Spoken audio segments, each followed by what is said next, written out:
Greetings, friends, again. Not only will the lights go off on me very soon now, but guess what? Lights will go off on all of the whole world also very soon. Please join me as we explore the plain and simple truth that a real dark winter is coming and you need to be prepared. Please join me. The Plain and Simple Truth Ministries present The Messenger of the Lord with Apostle Yeshua, preparing the way for the return of Jesus Christ. And now, Apostle Yeshua. The current COVID-19 pandemic is already going through a fourth wave in various parts of the world, and a fifth wave is coming, which will be even much worse and devastating than all these coronavirus waves combined. And it has to do with all of these poor souls that have been vaccinated, which will begin to experience the results and side effects of the vaccine producing the virus infection in them with no cure whatsoever. As I have explained in a previous podcast already, that was the intent of the Jesuit-owned pharmaceutical companies around the world. But included in this fifth wave coming ahead is a total worldwide blackout that will last for about 3.5 months, the second half of November, December in 2021, and January and February of 2022. This is set to begin and start by November, approximately the 14th or the 15th of this year. So you need to be prepared because it's going to get even darker ahead, as God has revealed to me what the Jesuit agenda is in the months ahead. Remember, this Jesuit global elite love and worship the darkness. They are all Luciferians, occultists, and Satanists who worship Satan as Lucifer, the light bringer. So what is a dark winter? Operation Dark Winter was a code name for a senior-level bioterrorist attack simulation conducted on June 22nd to the 23rd of 2001. It was designed to carry out a mock version of a covert and widespread smallpox attack on the United States. It was carried about by the following group: Tara O'Toole and Thomas Inglesby of the Johns Hopkins Center for Civilian Biodefense Strategies, CCBS, Center for Strategic and International Studies, that's the CSIS, and Randy Larson and Mark DeMeyer of Analytic Services were the principal designers, authors, and controllers of the Dark Winter project. What was their objective? Dark Winter was focused on evaluating the inadequacies of a national emergency response during the use of a biological weapon against the American populace. The exercise was intended to establish preventive measures and response strategies like martial law by increasing governmental and public awareness of the magnitude and potential of such a threat posed by biological weapons. So what was the scenario? Dark Winter simulated scenario involved an initial localized smallpox attack in Oklahoma City, Oklahoma, with additional smallpox attacks cases in Georgia and Pennsylvania. The simulation was then designed to spiral out of control.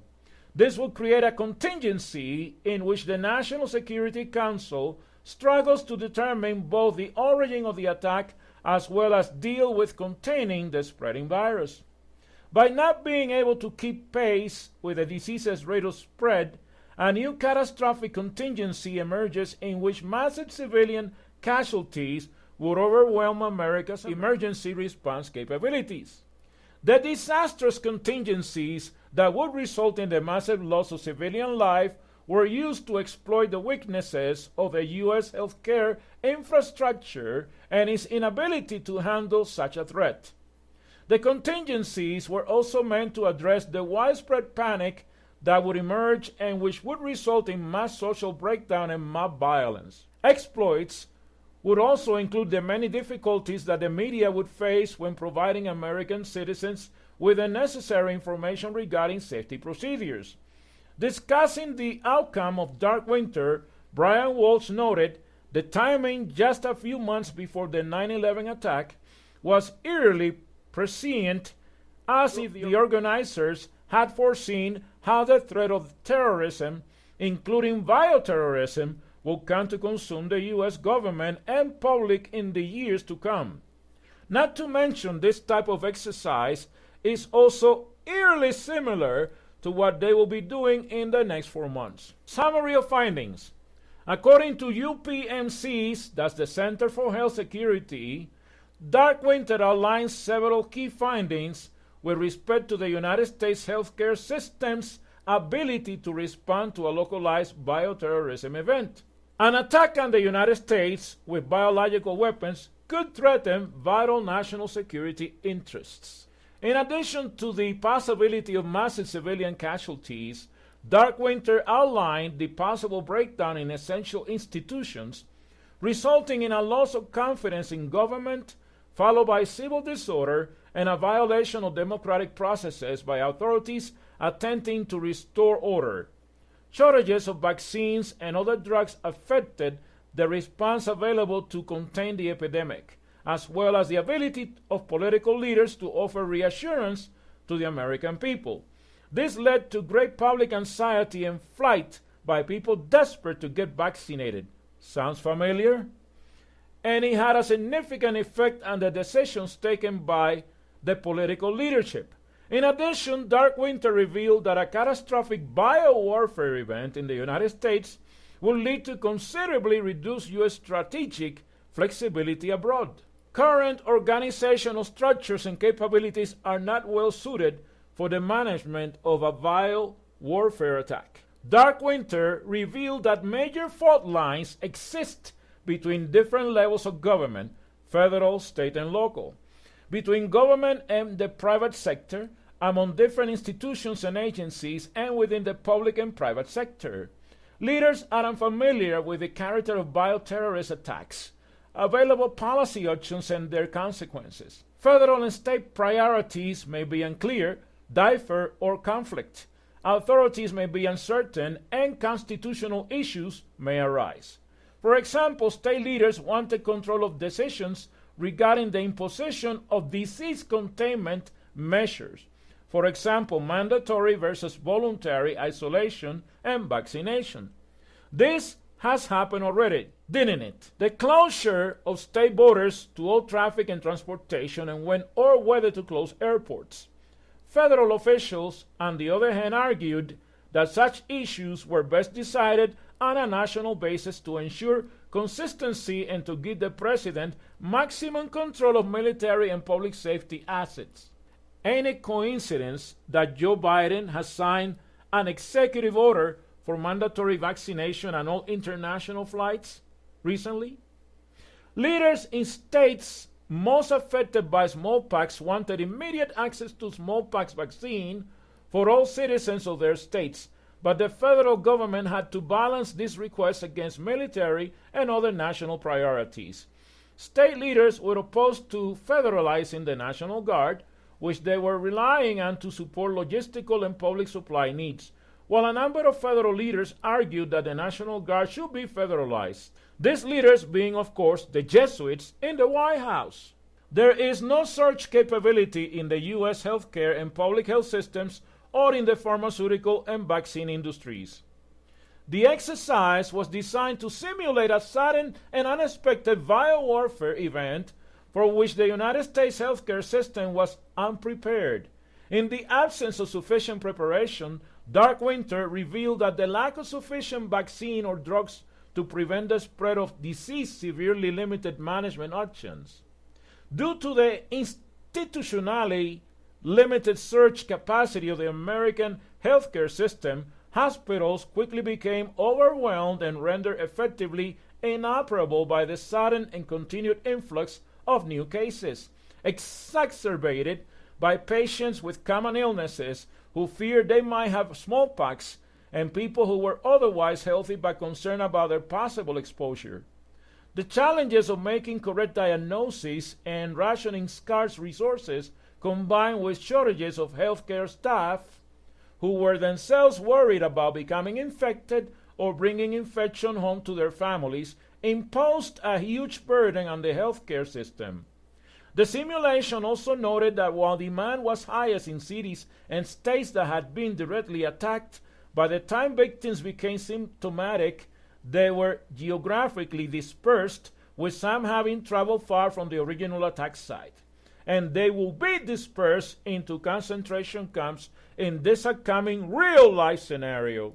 The simulation also found that without sufficient search capability, public health agencies' analysis of the scope, source, and progress of the epidemic was greatly impeded, as was their ability to educate and reassure the public and their capacity to limit casualties and the spread of the disease.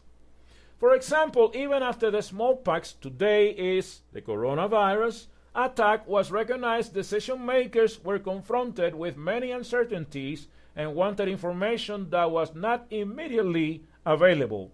In fact, they were given more information on locations and numbers of infected people than would likely be available in reality. Without accurate and timely information, participants found it difficult to quickly identify the locations of the original attacks, to immediately predict the likely size of the epidemic and the basis of initial cases, to know how many people were exposed, to find out how many were hospitalized and where, or to keep track of how many had been vaccinated. Dealing with the media will be a major immediate challenge for all levels of government, according to the report. Dark Winter revealed that information management and communication, for example, dealing with the press effectively, communication with citizens, maintaining the information flows necessary for command and control at all institutional levels, will be a critical element in crisis consequence management. For example, participants worried that it would not be possible to forcibly impose vaccination or travel restrictions on large groups of the population without their general cooperation. To gain that cooperation, the president and other leaders in Dark Winter recognized the importance of persuading their constituents that there was fairness in the distribution of vaccine and other scarce resources, that the disease containment measures were for the general good of society.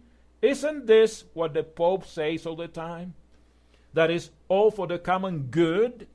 That all possible measures were being taken to prevent the further spread of the disease, and that the government remained firmly in control despite the expanding epidemic. Should a contagious bioweapon pathogen be used, containing the spread of disease will present significant ethical, political, cultural, operational, and legal challenges. In Dark Winter, some members advised the imposition of geographic quarantines around affected areas, but the implications of these measures, for example, interruption of the normal flow of medicines, food and energy supplies, and other critical needs. Isn't this what we have seen happening already with the current pandemic? Were not clearly understood at first. In the end, it is not clear whether such draconian measures would have led to a more effective interruption of disease spread. What's more, allocation of scarce resources necessitated some degree of rationing, creating conflict and significant debate between participants representing competing interests. But rest assured that all these measures are taking place already and will get even worse soon. As we all know, they always create a simulation before they actually create the crisis they want to impose upon humanity. They had the Event 201 simulation of the COVID-19 in October of 2019, and in a couple of months later, the virus became very real. Just recently, the World Economic Forum, the WEF, conducted a simulation of a worldwide power shortage and so-called cyber attack, which was already announced by Klaus Schwab before, and now it will soon become a reality. So let's talk about the coming blackout epidemic. The lights may go out sooner than you think. Industrialized countries face a future of increasingly severe blackouts. A new study warns, due to the proliferation of extreme weather events, the transition to unconventional fossil fuels, and fragile national grids that cannot keep up with rocketing energy demand. We need a fundamental rethink about how electricity is generated and distributed and who controls this, said lead author Professor Hugh Bird of Lincoln University, a specialist in international energy policy and urban sustainability. It is not in the interest of the privatized power industry to encourage less electricity consumption, quote unquote. Every year, millions of people around the world experience major electricity blackouts, but the country that has endured more blackouts than any other industrialized nation is the United States. Over the last decade, the number of power failures affecting over 50,000 Americans has more than doubled, according to federal data. The looming power failure epidemic. The paper published this September in Routledge's Journal of Urban Technology points out that 50 major power outages have afflicted 26 countries in the last decade alone, driven by rapid population growth in concentrated urban areas and a rampant addiction to high consumption lifestyles dependent on electric appliances. Study authors Hugh Bird and Professor Steve Matthewman of Auckland University, a sociologist of disaster risk, argue that this escalating demand is occurring precisely as our resources become constrained due to the depletion of fossil fuel, a lack of renewable energy sources, peak oil, and climate change, quote unquote. Blackouts, they warn, are dress rehearsals for the future in which they will appear with greater frequency and severity. They find, we predict increasing numbers of blackouts due to growing uncertainties in supply and growing certainties in demand, quote unquote. The problem is that industrial era grids simply cannot keep up. Average electricity used by U.S. households increased by 1,300% from 1940 to 2001 and is forecast to rise up by a further 22% over the next 20 years. According to Bird and Matthewman, we are in the midst of a proliferating global blackout epidemic that is likely to worsen. Throughout our study, we observed a number of network failures due to inadequate energy, whether through depletion of resources such as oil and coal or through the vagaries of the climate in the creation of renewable energy, quote unquote, said Professor Bird, who specializes in international energy policy and environmental performance in urban areas. Extreme weather and climate change. According to a little-known report last year to the Executive Office of the President by the Council of Economic Advisors and Department of Energy, between 2003 and 2012, the U.S. saw 679 blackouts due to extreme weather events, costing an average of $18 to $33 billion a year. In 2012 alone, the U.S. suffered $11 billion weather disasters. The number of outages caused by severe weather is expected to rise as climate change increases the frequency and intensity of hurricanes, blizzards, floods, and other extreme weather events, the report found. The growing prevalence of extreme weather, including droughts due to God's wrath upon humanity in modern-day Israel, that's the US, the UK, Australia, Canada, etc., could also significantly undermine coal, gas, and nuclear production, all of which require large inputs of water to spin and cool turbines in thermal power plants. The amount of fresh water consumed for world energy production could double in the next 25 years, according to the International Energy Agency, IEA. In that fossil fuel-centric scenario, over 50% of demand will come from coal-fired power plants, 30% from biofuel production, and 10% from oil and natural gas production. But as this year's UN World Water Development Report pointed out, the era of global freshwater scarcity is already here, with 20% of all aquifers having been overexploited. By 2030, 2.3 billion people will be living in regions of severe water stress, which in turn will undermine the capacity to generate energy through traditional means. Although fracking for gas is more efficient than coal in terms of water use, it is still deeply problematic, say critics. In an ongoing research project, biogeochemist Dr. Ted Ock of Frac Tracked Alliance shows that fracking in Ohio is likely exacerbating water challenges and could in itself lead to drought. This is already happening in Texas and California. Your air conditioner and clean car could be killing the grid. One side effect of higher temperatures due to climate change is a dramatic increase in energy use. As climate change brings warmer summers and more intense rains to regions of North America, people resort to more air conditioning to stay cool. Bert and Matthew Mann point out that the U.S. is currently the undisputed champion of air conditioning, which accounts for a whopping 20% of the country's domestic electricity consumption and 13% of the commercial sectors. This is equivalent to the entire electrical demand of Africa. By 2035, the use of air conditioning in just the U.S. commercial sector will rise by another 22%. Worldwide overall energy demand for air conditioning is projected to rise rapidly to 2030, quote unquote, to as much as 40 times greater than it was in 2000. New York alone will need 40% more power in the next 15 years, partly because the city will contain 1 million more people, aided, of course, by electrical appliances, elevators, and air conditioning. But with the persistent rise of global primary energy costs, especially for oil as cheap conventional sources decline, the World Bank forecasts that by 2030, a smaller proportion of the world's population will have access to electricity than do now. Belgium is already set to selectively switch off electricity in parts of the country this winter. Adding further pressure to future electricity demand is the rise of the electric vehicle, driven by efforts to mitigate climate change. Bert and Matthew Mann note that in higher income regions, switching entirely to electric cars would increase electricity demand by 15 to 40%.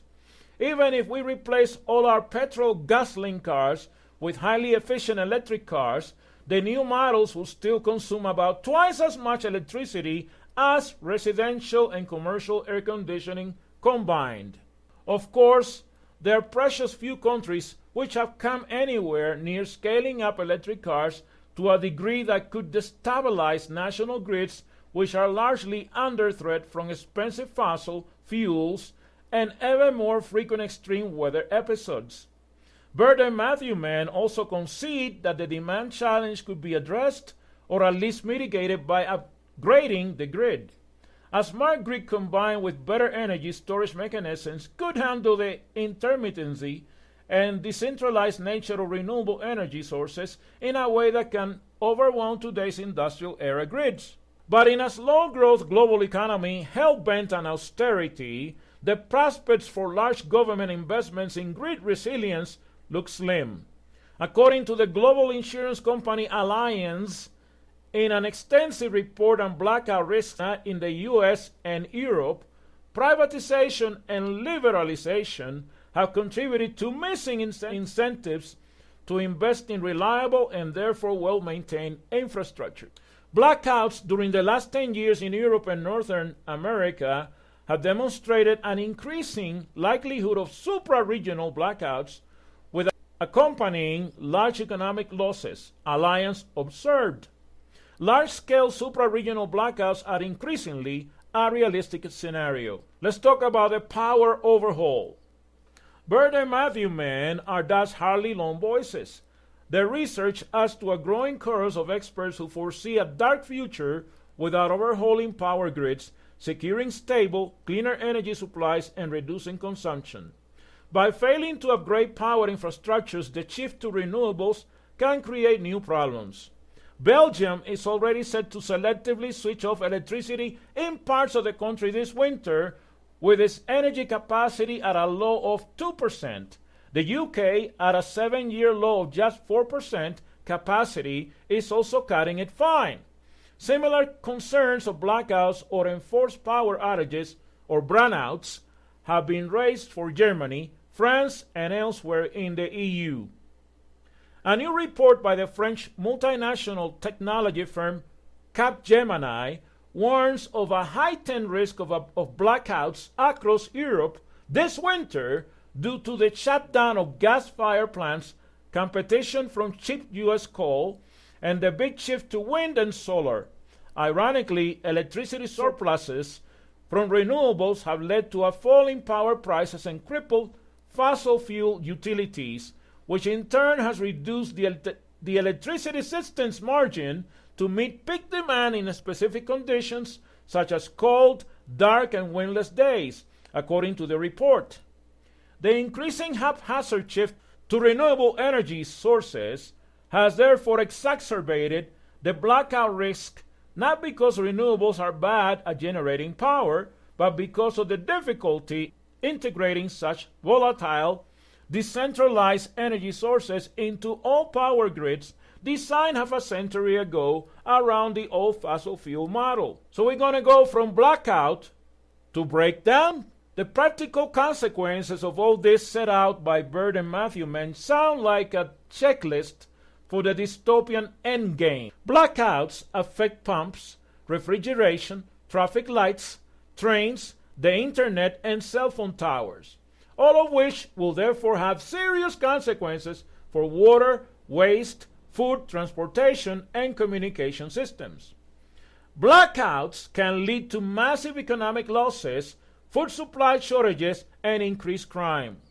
Surveying the impacts of past blackouts in the US, China, Canada, Italy, Africa, and many other regions, they show that blackouts can lead to state rationing of electricity, massive economic losses, the breakdown of manufacturing, food supply shortages, degradation of water purification and waste facilities, and increases in crime rates and civil unrest.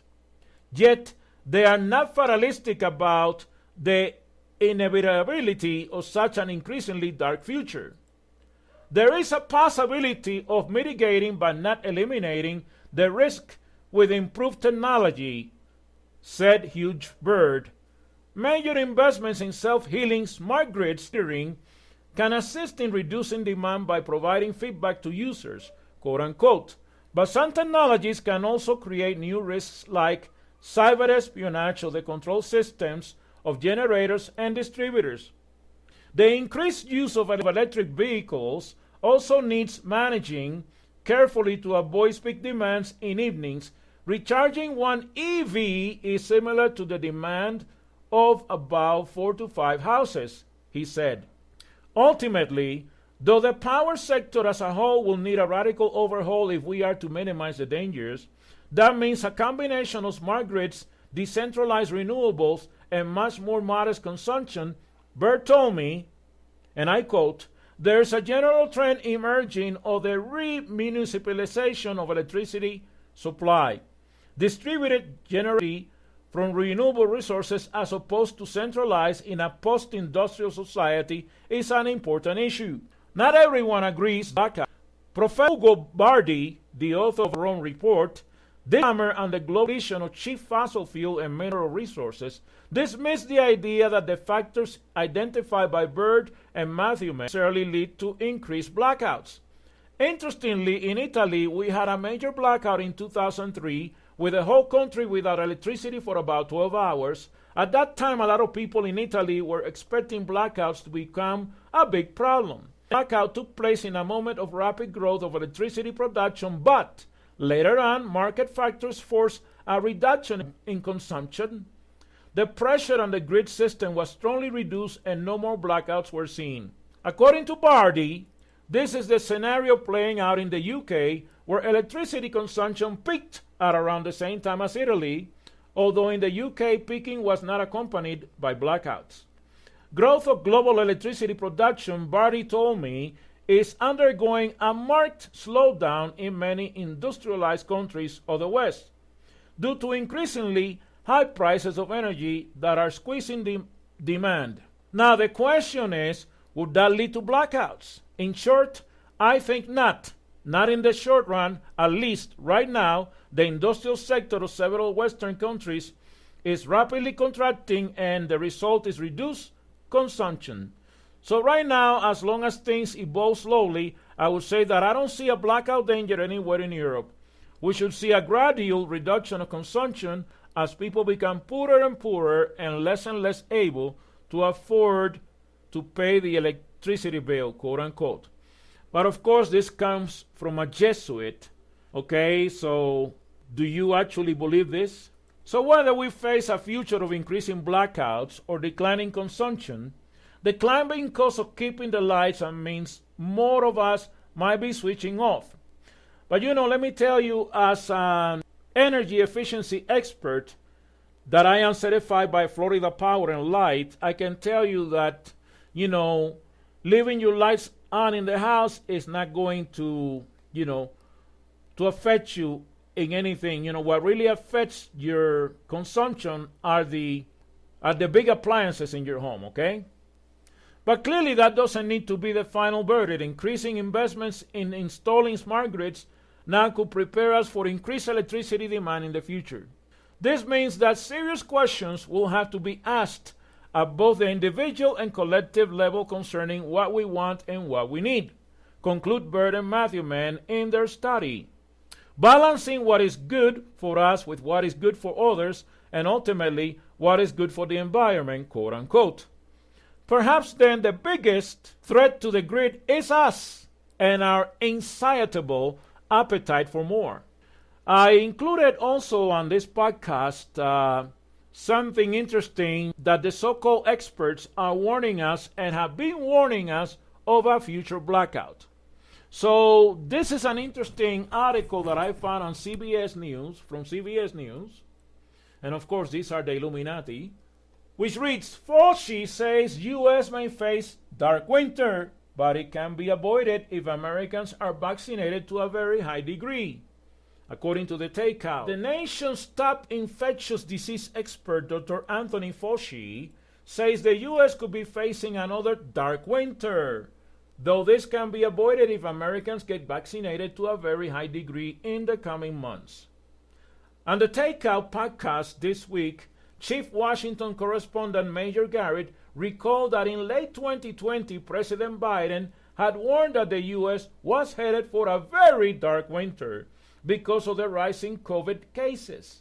He asked Fauci if the prevalence of the Delta variant and the 70 million Americans still refusing a vaccine could result in the same forecast this winter. And I quote, if we don't get people vaccinated who need to be vaccinated and we get that conflating with an influenza season, we could have a dark, bad winter, Fauci, the chief medical advisor to President Biden, said.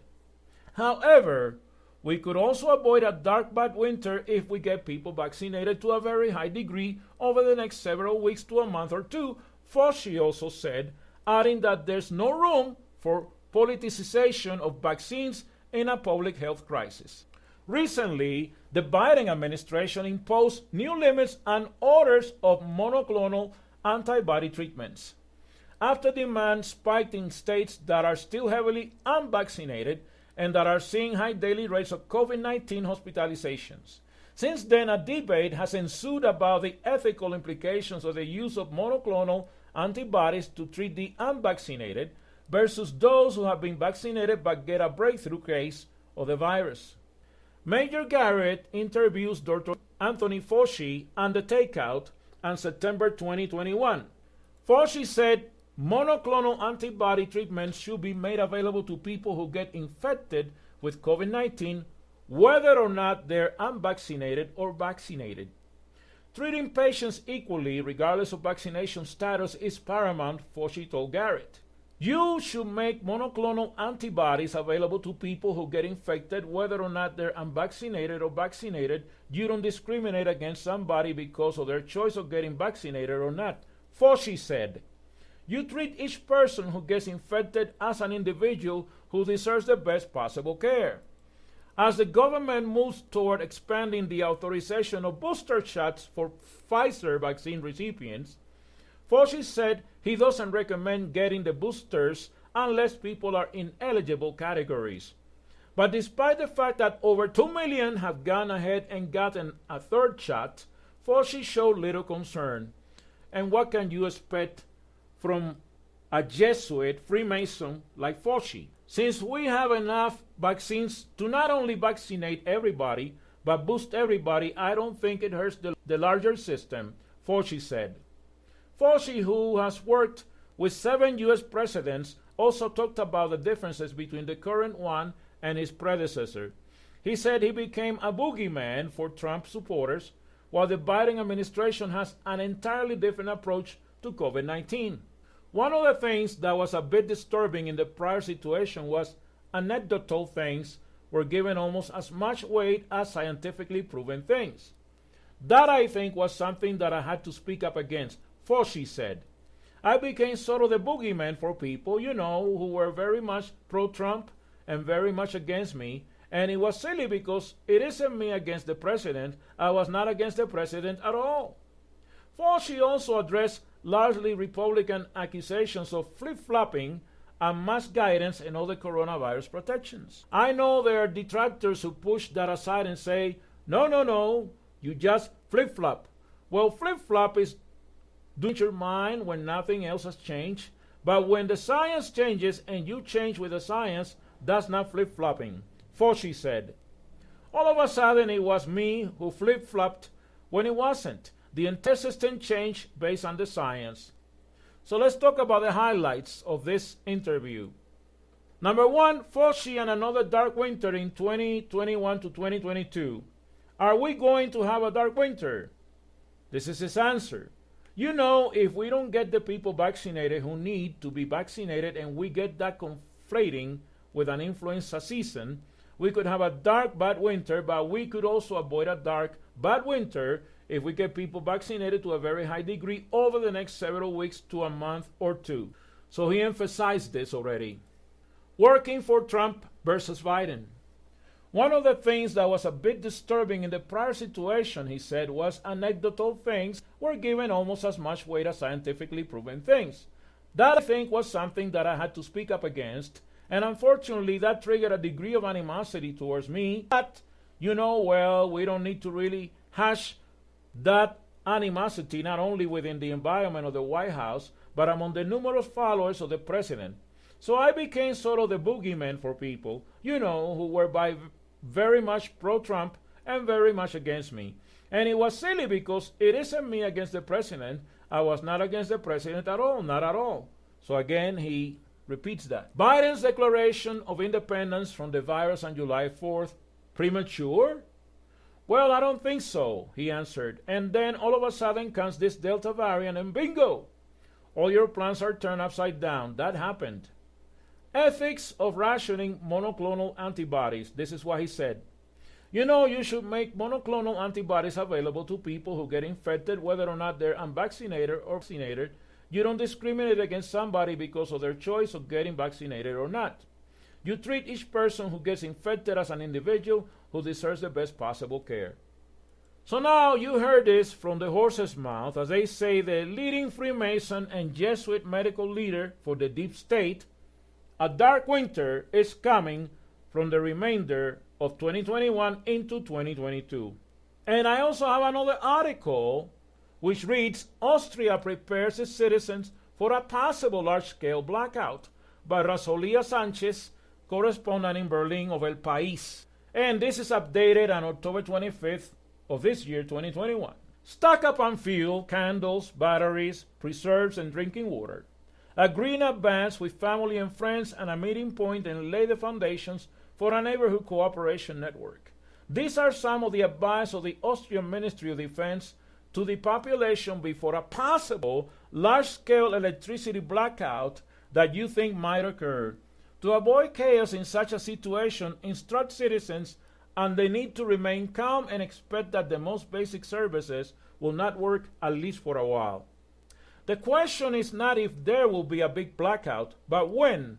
The defense minister, the conservative Claudia Tanner, justified this advertising campaign with space in the main media and more than 6,000 posters. Tanner herself has overseen a series of military exercises and awareness-raising initiatives on what she claims is a real danger, although underestimated. Tanner is based on risk reports prepared by the Austrian army, which after a new pandemic considered a blackout as the second most likely threat to the security of the country. So affirms the annual report, Sicher and Morgan. prepared by a group of experts who tried to anticipate threats. The blackout, its specialists explain, could be the consequence of a new global epidemic, a terrorist attack, or cyber attacks, even a peak in demand or an overload of the system. A blackout is a large-scale power failure lasting several days or several weeks, says the Ministry of Defense. A blackout, the lights could go out all over Europe and the rest of the world. In the latest Austrian Army security report starting in 2019, the blackout issue has been playing an increasingly important role.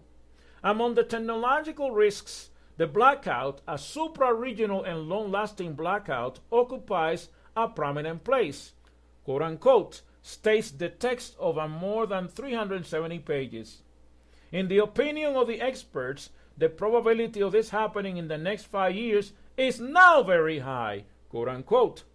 And the Ministry of Defense agrees that a blackout is extremely dangerous and it is necessary to prepare the population for that eventuality, quote-unquote. That is why we urgently recommend storing essential food, drink, and medicine at home for at least 10 days.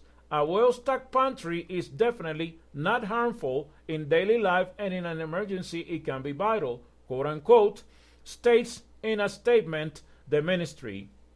In our guides, you will find more tips and suggestions on how to prepare for a blackout that lasts several days, with information on mobile power generators, generation accessories, food and water supply, and how to cook without electricity and how to communicate without electricity, as well as basic knowledge on first aid, prevention, and medical and civil safety in cases of power failure. Advertising posters call for instruction on what to do when everything stops, and warn that a blackout would mean that traffic lights, computers, ATMs, telephones, internet, and many other services would stop working, exposing the fragility of a day-to-day, increasingly digitized society. As early as 1989, millions of people were left in the dark in Quebec, Canada, due to a virulent solar or geomagnetic storm. Recent floods in Germany last July and even Hurricane Ignacio last week left tens of thousands of residents without electricity for days. Austria takes this scenario so seriously that from 2025, 100 of its main military headquarters will be as self-sufficient as possible in terms of energy, fuel, clean water, and food. Lieutenant Colonel Pierre Kubelweiss has reported that this barracks will be the base of support for civil organizations such as firefighters and health workers that require energy and coordination for their work in the event of a blackout. From 2025, there should be self-sufficient barracks in all the federal states to guarantee the Army's response in the event of a blackout and thus give civil organizations the opportunity to recharge themselves, the official declared. In the last 18 months, the Army has carried out several maneuvers in which the response to this situation and how to improve coordination with the police and other organizations were tested. A blackout is a threat with a great impact on society, and it is important that all emergency services, such as police, ambulances, or fire, continue to function. In the event of a blackout, the main task of the armed forces is to supply and support other emergency organizations, quote-unquote, summarize the military men. So let's talk about the fifth wave. In 2016, Hollywood again warned the public with another of their predictive type films, The Fifth Wave. And I want you to take a peek at the movie's plot, which you can really link to our soon coming condition. I'm going to read you the plot and you can simply try to imagine this. Ohio high schooler Casey Sullivan, armed with an M4 carbine, emerges from the woods to raid an abandoned gas station. Upon entering, she hears a male voice calling for help. She finds a wounded man who points a gun at her, but they ask each other to put their respective weapons down. His other hand is under his jacket, and as he takes it out, she sees a glint of metal and kills him, thinking he was holding a gun, but he was in fact holding a Christian cross. The screen cuts to black to show her backstory. A colossal alien spaceship is circling Earth, guided by extraterrestrial life, referred to as the others, quote unquote. 10 days later, the others unleashed their first wave, an electromagnetic pulse that disables all electrical power and communications worldwide and shuts off the engines of moving vehicles, including planes, in mid-flight.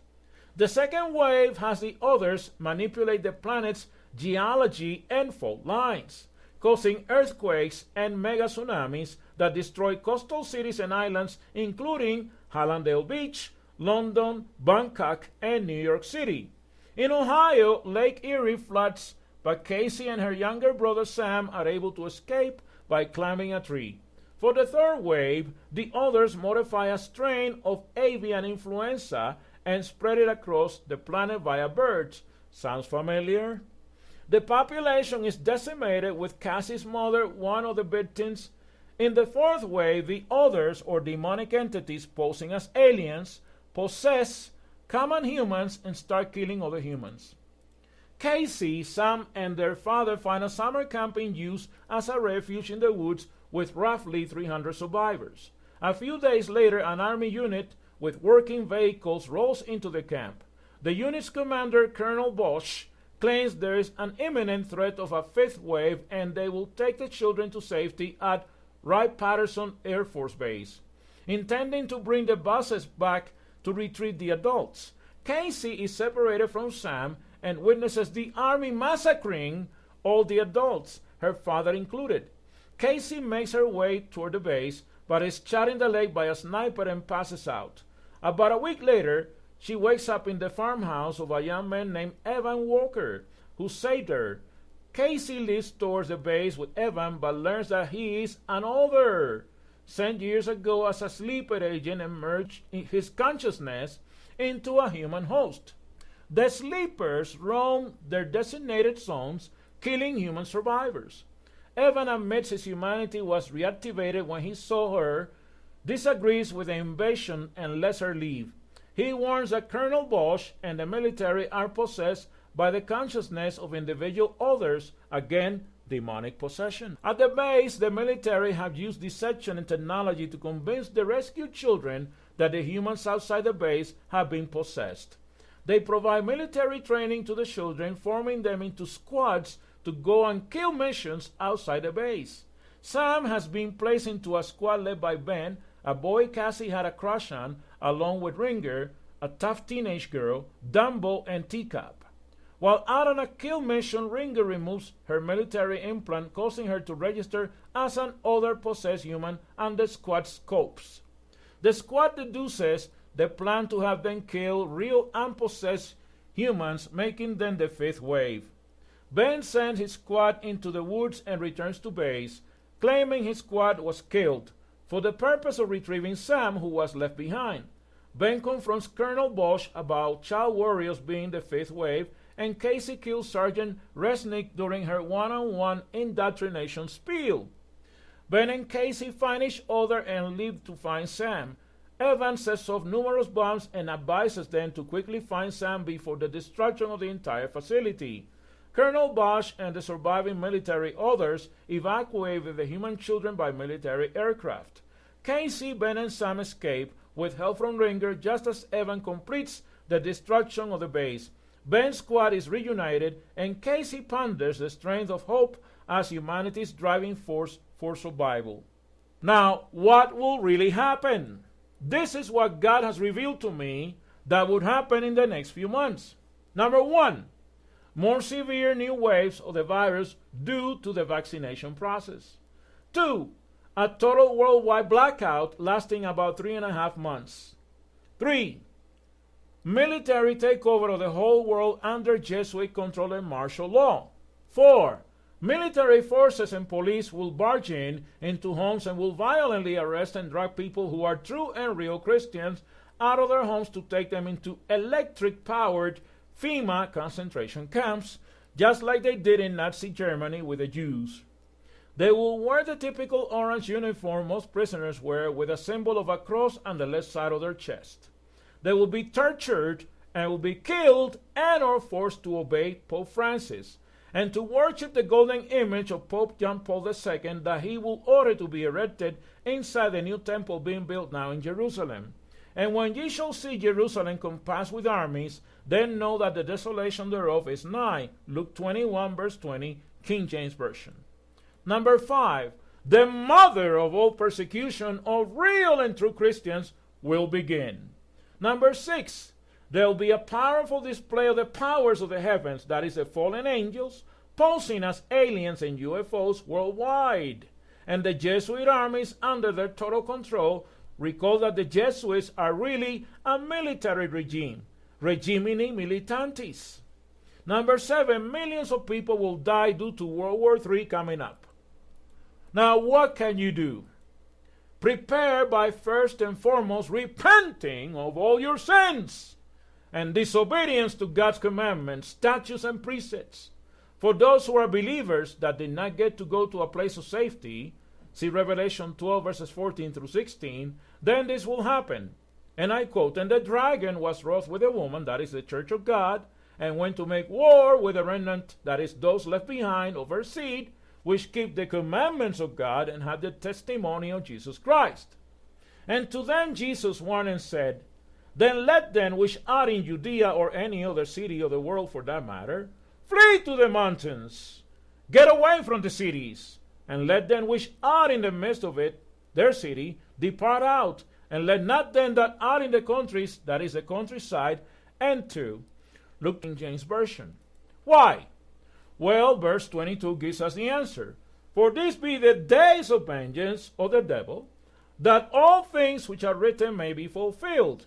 And also, Matthew 24, verses 21 through 22 reads, "For then shall be great tribulation, such as was not since the beginning of the world, to this time no nor ever shall be.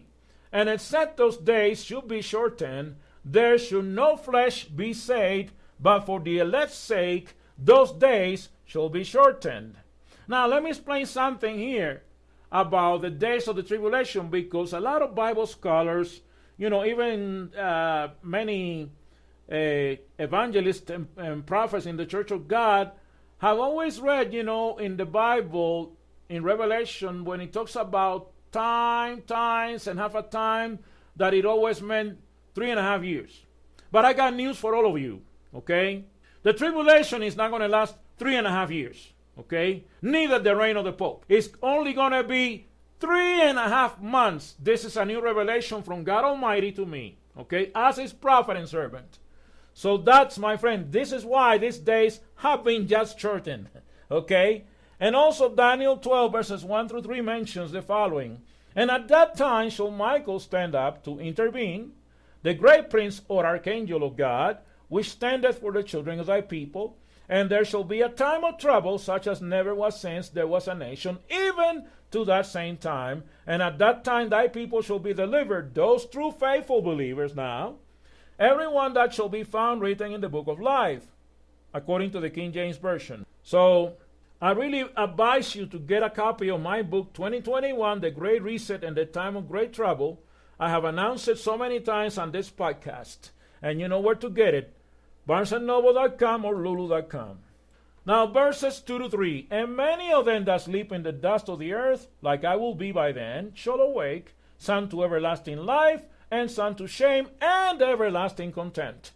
And they that be wise," that is the righteous, "shall shine as the brightness of the firmament, and they that turn many to righteousness," as I have been doing with my preaching in this podcast and my writings and my books, etc., "as the stars forever and ever," King James Version. So I sincerely pray that after have been listening to this podcast, that you repent and you heed this warning.